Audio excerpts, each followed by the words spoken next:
ગુજરાતમાં ઈંધણની અછતની અફવાઓ વચ્ચે સરકારે લીધો મોટો નિર્ણય। વેપારીઓ માટે કમર્શિયલ ગેસના સપ્લાયમાં કર્યો ધરખમ વધારો। ગુજરાતમાં છેલ્લા કેટલાક દિવસોથી પેટ્રોલ, ડીઝલ અને રાંધણ ગેસની અછત સર્જાશે તેવી વહેતી થયેલી અફવાઓ વચ્ચે રાજ્ય સરકારે સ્થિતિ સ્પષ્ટ કરી છે। નાગરિકોને ગભરાવાની જરૂર નથી, કારણ કે રાજ્યમાં ઈંધણનો પૂરતો જથ્થો ઉપલબ્ધ છે। ખાસ કરીને હોટેલ, રેસ્ટોરન્ટ અને નાના ઉદ્યોગોને પડતી મુશ્કેલીઓ દૂર કરવા માટે સરકારે વ્યાવસાયિક વપરાશના ગેસ એટલે કે કમર્શિયલ એલપીજીના સપ્લાયમાં વધારો કરવાની જાહેરાત કરી છે।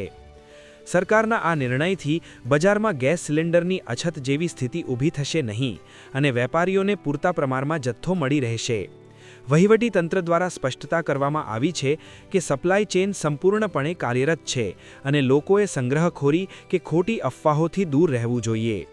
તહેવારો કે અન્ય પ્રસંગોએ વધતી માંગને પહોંચી વળવા માટે પણ ઓઇલ કંપનીઓને આગોતરી સૂચનાઓ આપી દેવામાં આવી છે। ઈંધણની અછતના અહેવાલો વચ્ચે તમારું શું માનવું છે? તમારા વિસ્તારમાં કેવી સ્થિતિ છે? કોમેન્ટ કરીને જણાવો।